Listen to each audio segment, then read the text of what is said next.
Hello, and I hope everyone's well, and I thought I'd start with a little bit of social distancing footage. So there you go, nice and relaxing.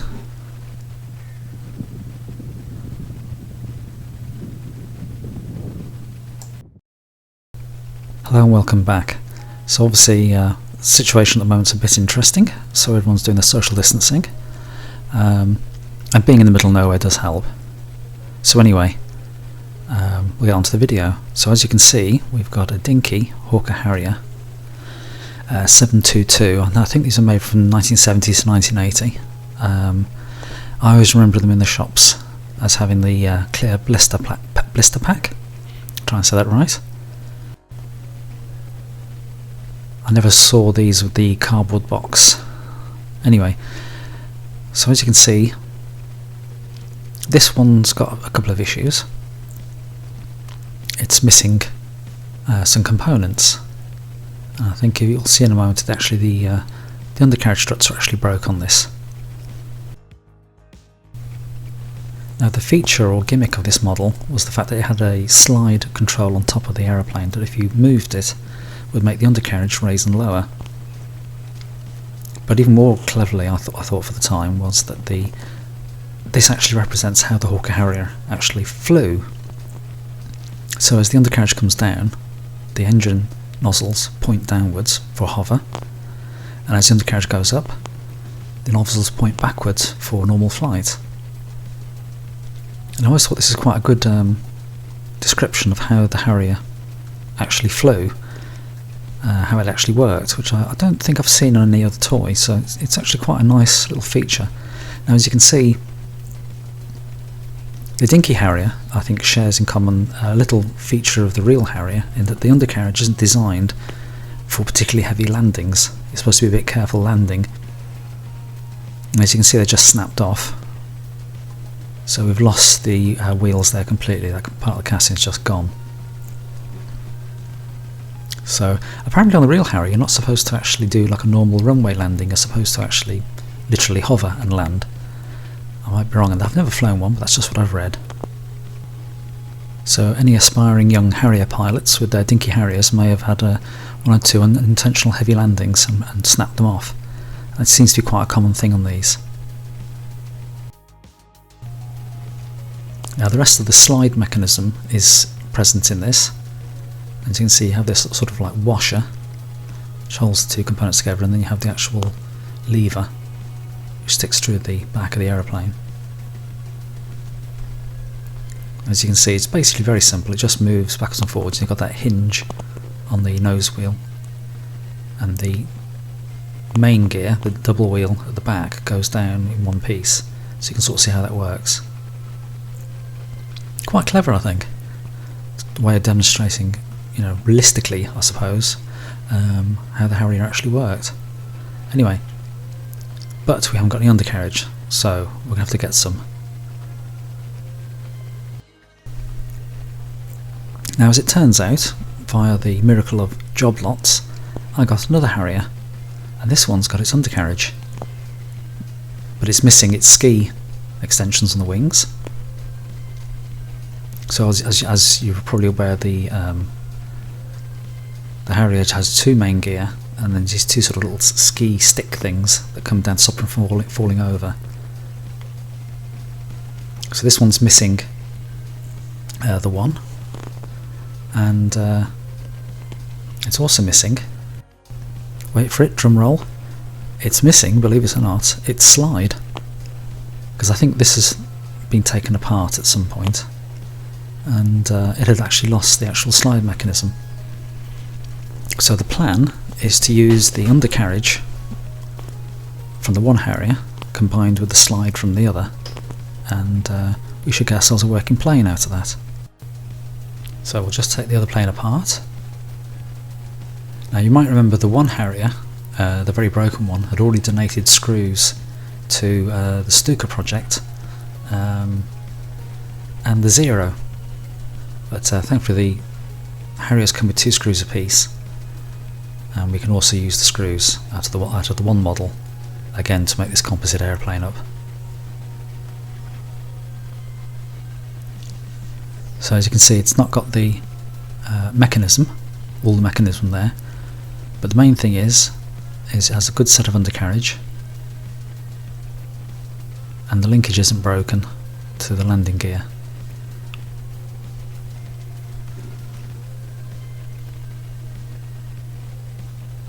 So it's always a bit stiff, I think. It's not a particularly elegantly smooth piece of engineering, but it gets the idea across. So we'll just swap some parts over just to see that it all works. Now, sorry also for the delay in bringing out a new video, but rather weirdly, even though college has been cancelled, well, we're working from home, from having the family here and being here, it's the whole thing of you end up finding other things to do, if you see what I mean. So the DIY and what have you. Yes, and I actually managed on the day one of curfew, so to speak, or isolation. I thought I'd cut down a willow tree that was going a bit mad in the garden, and on starting the chainsaw, the starter ripped out of my hand and withdrew the pull cord so quickly that it whipped my other arm and it gave me a massive bruise. So I decided to leave the chainsaw alone. I thought this is not a good idea to start having accidents with chainsaws. So anyway, as you can see, the mechanism works, and so our thrusters and undercarriage operate as we'd expect it to. So I think we'll have to do some stripping and get painting. Now I did notice that this piece of springy metal that holds the front undercarriage leg down, the nose wheel down, is actually very loose. Its rivets come loose. So what I'm going to do with that is I'll just show you that if I can. There you go. You can see how loose that is. So basically the front wheel is very wobbly. So what we're going to do with that is super glue it basically, and hopefully that'll make it a bit more firm. Right, so we're going to use the good old caustic soda. Now I got mine from Homebase, and Homebase actually sell two brands of caustic soda of the same strength by the looks of it. And you get one in the cleaning department, but if you go over to the plumbing section you can get a 1 kilogram bottle. I think it cost me €4, so it was much cheaper than the cleaning one, but it's the same stuff. You know, it's got the same chemical makeup and ingredients, if you know what I mean, on the bottles. Now what I found is if I'm very careful stripping the paint with caustic soda, I can actually get away without melting the plastic parts. And in this case the skis are held on with these rivets which are very thin and in the wing, and I really don't want to have to change the skis over if I can help it. So basically what I'm doing is I'm just using a very small amount of caustic soda and I'm stripping the paint gently. And the same with the front wheel. If the front wheel melts, I can always just drill it out and replace the wheel from the other Harrier. So that's not the end of the world. So I'm just doing a very slow, and what I'll actually do is this will actually be caustic sodaed twice just to get the stuff off. Okay, so we're going to use our Aldi/Lidl Dremel rip-off, and we're just going to use a little wire wheel on that, and we're going to strip the paint off, what's left adhered to the casing.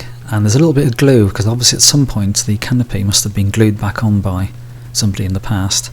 Now, the canopy and the pilot are long gone, so we'll just scrape that off and give it a bit of a polish. Okay, so here I'm just going to put some glue on the loose spring clip which is holding the front undercarriage leg, because obviously when the weight of the model's on it, it kind of sits at quite a drunken angle, so we're going to stiffen that up a bit with a bit of glue. Okay, we're just going to run some super glue under it, some super glue gel I'm using here. Don't think other super glues are available. And then we're just basically going to leave that for a bit, and it should. Okay, so this is what the main fuselage looks like after it's been Dremeled, Lidled or Aldi'd, silly with the wire wheel. So you can see it's come all nice and shiny. It's a shame almost to paint it really.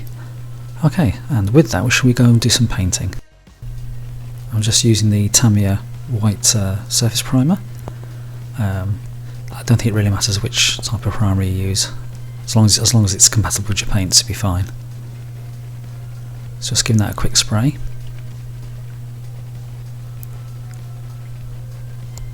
And again, with a primer, you're really looking just to provide a key coat for the paint. You're not really looking for a, well, this is a personal opinion, you don't really need to give this you know, so many coats of primer to do it. Just as long as the main surfaces which are going to be visible are painted should be fine.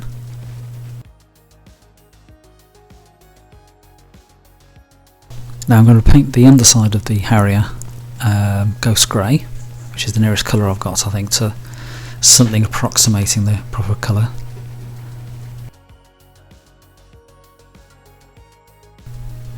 Now just painting the undersurfaces of the upper fuselage.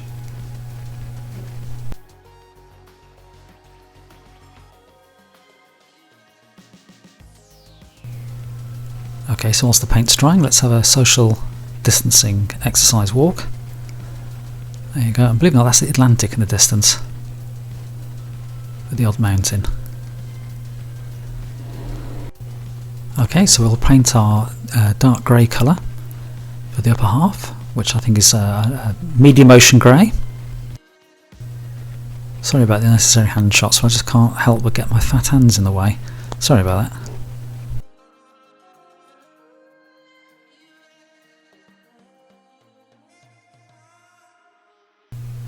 Okay, and now the upper half, which we've masked off to stop the darker colour getting round on the underside.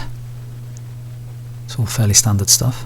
So what we're going to do is we're going to spray this, but for the green component of the camouflage we're actually going to hand paint it. As I've noticed sometimes when you varnish, when I say varnish, when you clear coat the model with a satin, it does tend to even out the tones, but we'll paint by hand quite a few coats, as you'll see in a minute. Basically, I'm so low on lots of materials at the moment, I'm just having to scrape by what I've got at this moment in time.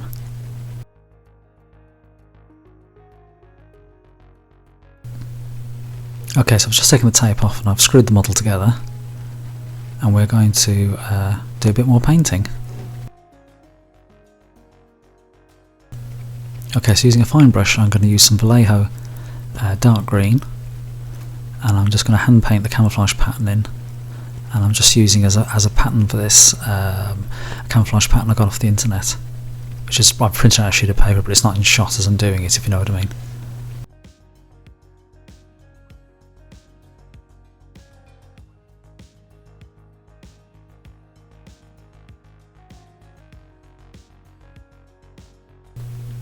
Now this is just the first coat. I think in doing this I put on 5 coats of paint, so it's put on fairly thin, so that's why it obviously looks a bit rubbishy. Whereas obviously back in the old days when you had your enamel paints, your Humbrolls, they were covered very well, and obviously when you move to acrylic paints it always seems very disappointing.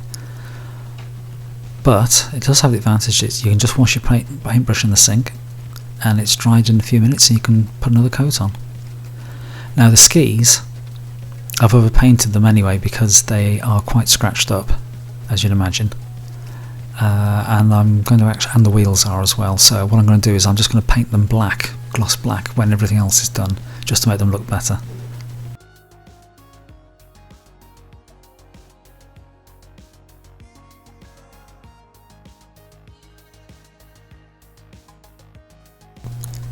Unfortunately I don't have any flat brushes, which I think would give a better finish, so I've only got these pointy ones. So anyway, so that gives you an idea. That's the first coat. And see if you imagine this is going to be repeated 4 or 5 times. So that's where we are at the moment. Okay, so 5 coats and about 3 days later, this is what we've got. So that's not too bad.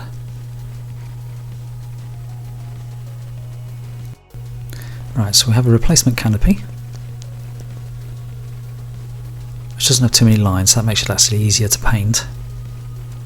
So what we'll do is we'll paint this by hand, and then we'll scratch off where we've overpainted, and also we'll trim off where there's a bit of flash on the plastic.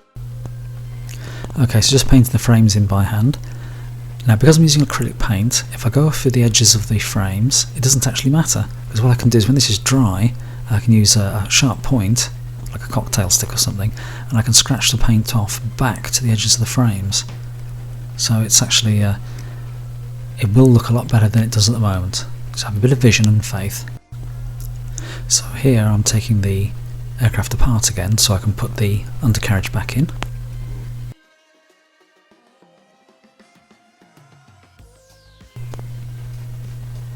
Right, so you can see here that I'm putting the rear undercarriage leg in and its thruster.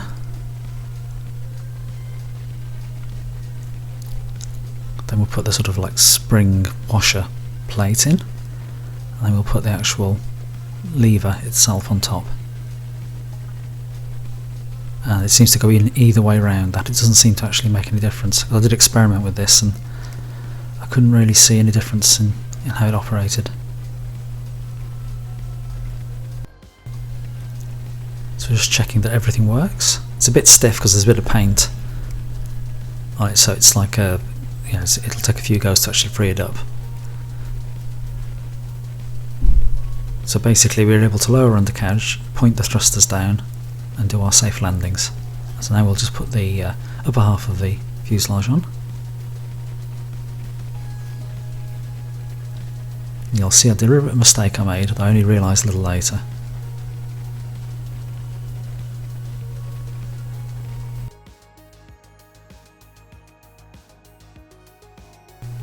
Okay, so just checking our undercarriage again, which everyone should do regularly. Okay, so there you go, we can see we can get our thrusters going and our undercarriage up and down. So it's just stiff on that last bit, but that did free up after a while. That's just me checking it out. So basically that's all that working. So now we'll just do some fettling, touching up and fettling, whatever the word is. Okay, so along with the canopy and other parts, I ordered a new pilot. I'm trying to decide whether to call him George or to call him Roger. I think Roger's going to be the order of the day, I think, on this. There you go. He knows what he's doing. Now, on my photo projects that I sometimes do with models, I tend to paint the interiors of the cockpits and the pilots and stuff black, so they just become more of a shape in the image rather than anything too detailed. Because obviously the quality of pilot figures and stuff in model aircraft are a bit variable, or sometimes you don't get any at all, and so just having black shapes actually kind of lets you get away with the fact there's no one in there. Maybe that's a little video for the future showing one of those in being produced. Okay, so there's Roger in his seat, his new home, and he's just pressed in, but there's a little pin underneath him which goes through a hole in the casting. There you go, no one will ever notice the continuity error where I've taken the thing apart and put the pointy bits on the front on. Hopefully no one will notice that. Okay, so there's been a couple of coats of paint put on the canopy, and I'm just gently scratching it back to match up to the frame lines. If too much paint comes off, because sometimes it tears, you can just sort of cut it back and repaint it again, so it's not a big deal. So here I'm just touching up the skis with some black gloss. Obviously I'll do both of them, and I'll also use this on the wheels as well, because these models are quite heavy. If they're handled roughly, the wheels take quite a pounding.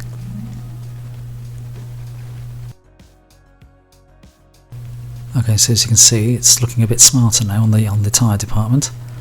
As I'm sure anyone's ever sold a second-hand car has gone and put some tyre black on their tyres to make them look better.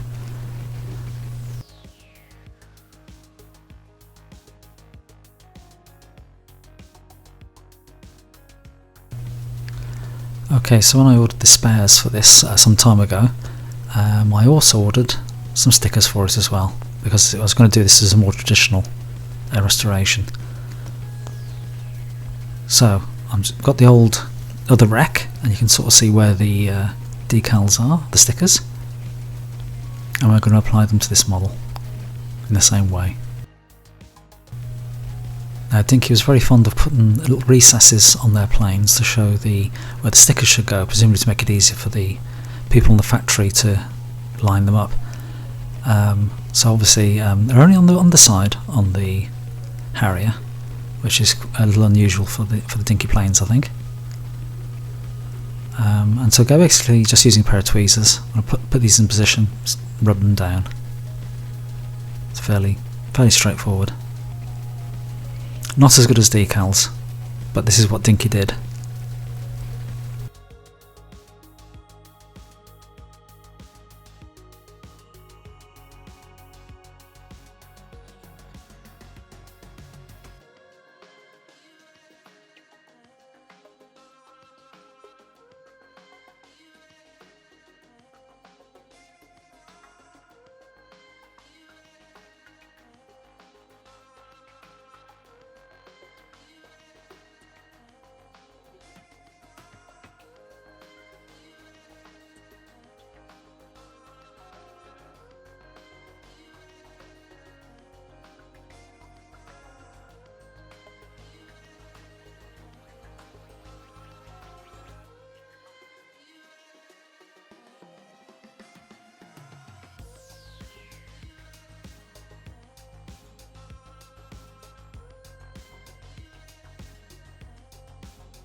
Okay, and now we've got all the stickers on, we'll just put the canopy on, which just clicks on.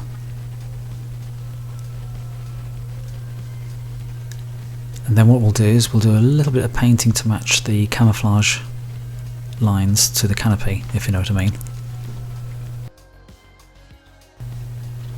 Okay, so I think even with my lack of skills, I think it's a little bit of improvement on how Dinky did the canopies originally, because they just left them clear.